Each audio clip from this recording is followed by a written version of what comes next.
વિજ્ઞાન અને ટેકનોલોજી આદર્શ ઉત્તર વહી ધોરણ 8 80 ગુણના સંપૂર્ણ પ્રશ્નપત્રનું સચોટ દ્રશ્યમાન અને વિસ્તૃત સોલ્યુશન આ વિડીયોની અંદર આપેલું છે. તો મારે વિદ્યાર્થી મિત્રોને ખાસ વિનંતી છે કે આ વિડીયોને ધ્યાનથી જોવો, જેથી આવનારી પરીક્ષામાં તમને ખૂબ ઉપયોગી નીવડે. પ્રશ્ન નંબર 1 બહુવિકલ્પી પ્રશ્નો બાયોલોજી અને ફિઝિક્સના છે. પહેલો પ્રશ્ન છે, સ્વાદુપિંડ ગ્રંથિ દ્વારા કયો અંતઃસ્ત્રાવ ઉત્પન્ન થાય છે? તો સાચો જવાબ છે બી, ઇન્સ્યુલિન, કારણ કે ઇન્સ્યુલિન રુધિરમાં શર્કરાનું પ્રમાણ જાળવે છે. બીજો પ્રશ્ન છે, સંપર્કમાં રહેલી બે સપાટીઓ વચ્ચેની સાપેક્ષ ગતિનો વિરોધ કોણ કરે છે? ઓપ્શન સી, ઘર્ષણ બળ, કારણ કે ઘર્ષણ હંમેશા ગતિની વિરુદ્ધ દિશામાં લાગે છે, માટે જવાબ છે ઓપ્શન સી, ઘર્ષણ બળ. ત્રીજો છે, નીચેનામાંથી કયું બળ અસંપર્ક બળનું ઉદાહરણ છે? તો ઓપ્શન સી, ચુંબકીય બળ એ આપણો સાચો જવાબ થશે, કારણ કે ચુંબક દૂરથી જ લોખંડને આકર્ષી શકે છે, ભૌતિક સંપર્ક વિના. પ્રશ્ન નંબર 4, મનુષ્યમાં અવાજ શેના દ્વારા ઉત્પન્ન થાય છે? તો એનો સાચો જવાબ છે ઓપ્શન બી, સ્વરપેટી, કારણ ગળામાં આવેલી સ્વરપેટીના કંપનથી ધ્વનિ ઉત્પન્ન થાય છે, માટે આપણો સાચો જવાબ થશે ઓપ્શન બી, સ્વરપેટી. પ્રશ્ન નંબર 1 બ, તફાવત અને ભેદ સ્પષ્ટ કરો. તફાવત આપો. આંતરિક ફલન અને બાહ્ય ફલન. આંતરિક ફલન એટલે શું? માદાના શરીરની અંદર થાય છે, ઉદાહરણ તરીકે મનુષ્ય, ગાય, કૂતરા. બાહ્ય ફલન ક્યાં થાય છે? તો માદાના શરીરની બહાર, સામાન્ય રીતે પાણીમાં થાય છે, ઉદાહરણ તરીકે દેડકો, માછલી. ભેદ સ્પષ્ટ કરો. સંપર્ક બળ અને અસંપર્ક બળ. બે પદાર્થો વચ્ચે ભૌતિક સંપર્ક હોવો જરૂરી છે સંપર્ક બળમાં, ઉદાહરણ તરીકે સ્નાયુ બળ, ઘર્ષણ બળ. જ્યારે અસંપર્ક બળમાં ભૌતિક સંપર્ક વિના અંતરથી લાગતું બળ છે, ઉદાહરણ તરીકે ચુંબકીય બળ, ગુરુત્વાકર્ષણ બળ વગેરે. તફાવત અને તુલના કરો. ભાગ 2, પ્રશ્ન નંબર 1 બ, સ્થિત ઘર્ષણ અને સરકતું ઘર્ષણ. સ્થિત ઘર્ષણ એટલે શું? પદાર્થ પર સ્થિર અવસ્થામાંથી ગતિમાં આવે ત્યારે લાગે છે, તેનું મૂલ્ય સરકતા ઘર્ષણ કરતાં વધારે હોય છે. સરકતું ઘર્ષણ એટલે શું? પદાર્થ અચળ ઝડપથી સરકતો હોય ત્યારે લાગે છે, તેનું મૂલ્ય સ્થિત ઘર્ષણ કરતાં ઓછું હોય છે. પીચ, તીક્ષ્ણતા અને પ્રબળતા ધ્વનિના સંદર્ભમાં. પીચ, તીક્ષ્ણતા એટલે શું? ધ્વનિની આવૃત્તિ પર આધાર રાખે છે. વધુ આવૃત્તિ બરાબર તીણો અવાજ, દાખલા તરીકે બાળકની બૂમ. પ્રબળતા ધ્વનિના સંદર્ભમાં ધ્વનિના કંપ વિસ્તાર પર આધાર રાખે છે. વધુ કંપ વિસ્તાર બરાબર મોટો ઘેરો અવાજ, દાખલા તરીકે સિંહની ગર્જના. પ્રશ્ન નંબર 2 પ્રવૃત્તિ આધારિત સમજૂતી, ઘર્ષણ અને ધ્વનિ. ફિઝિક્સ. પ્રવૃત્તિ નંબર 1, ઘર્ષણ સપાટીના પ્રકાર પર આધાર રાખે છે. હેતુ, સપાટીની અસર જાણવી. પદ્ધતિ છે, એક ઢાળ આપવો, પેન્સિલ સેલને પહેલા લીસી સપાટી અને પછી ખડબચડી સપાટી પર ગબડાવો. નિર્ણય, લીસી સપાટી પર સેલ વધુ દૂર જાય છે, કારણ કે ઘર્ષણ ઓછું હોય છે. પ્રવૃત્તિ નંબર 2, ધ્વનિ પ્રસરણ માટે માધ્યમ જરૂરી છે. હેતુ, શૂન્યાવકાશમાં ધ્વનિનું પ્રસરણ તપાસવું. પદ્ધતિ છે, બેલ જાર કાચની બરણીમાં ઇલેક્ટ્રિક બેલ ગોઠવો, વેક્યુમ પંપથી હવા ખેંચી લો. નિર્ણય, હવા માધ્યમ ઘટતા અવાજ ધીમો પડે છે, સંપૂર્ણ શૂન્યાવકાશમાં અવાજ સંભળાતો નથી. પ્રશ્ન નંબર 2 બ, રાસાયણિક પ્રક્રિયા અને ઘર્ષણનું મહત્વ. પહેલી પ્રક્રિયા છે ગેલ્વનાઇઝેશન પ્રક્રિયા. 1, લોખંડ પર કાટ લાગતો અટકાવવું. 2, ઝીંકનું પડ ચડાવવામાં આવે છે.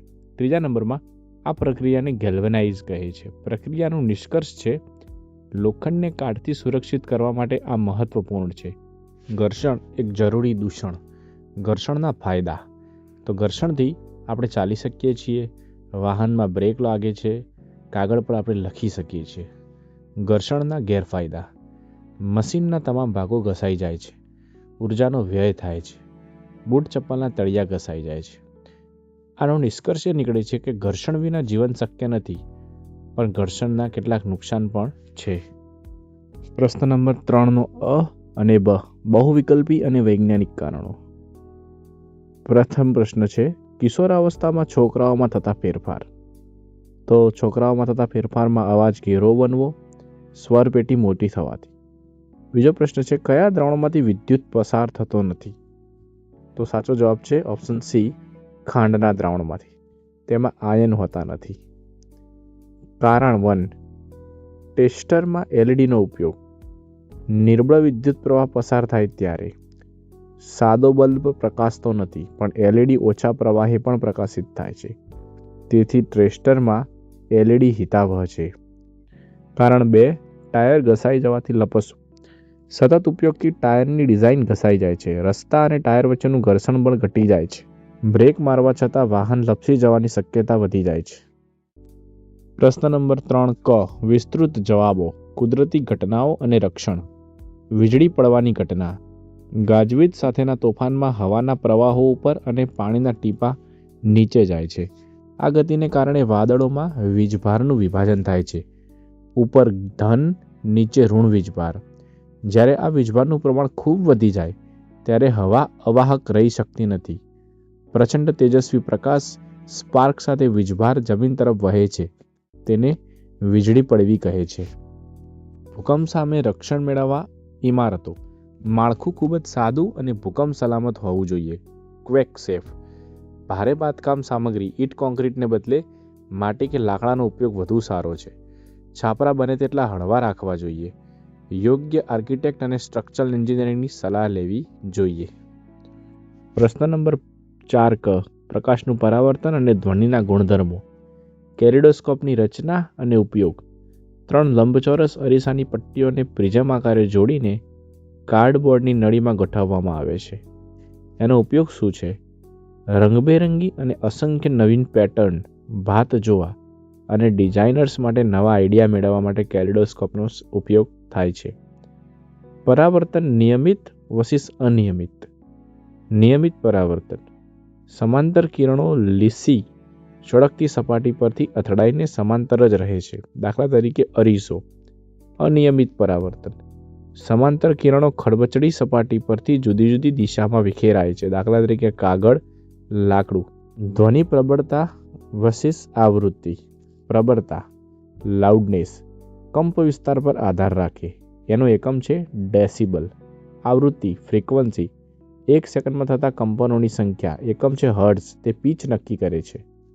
પ્રશ્ન નંબર 5 પ્રકાશના પરાવર્તનની ગણતરીઓ. ખાલી જગ્યાઓ પૂરો. પરાવર્તનના નિયમો.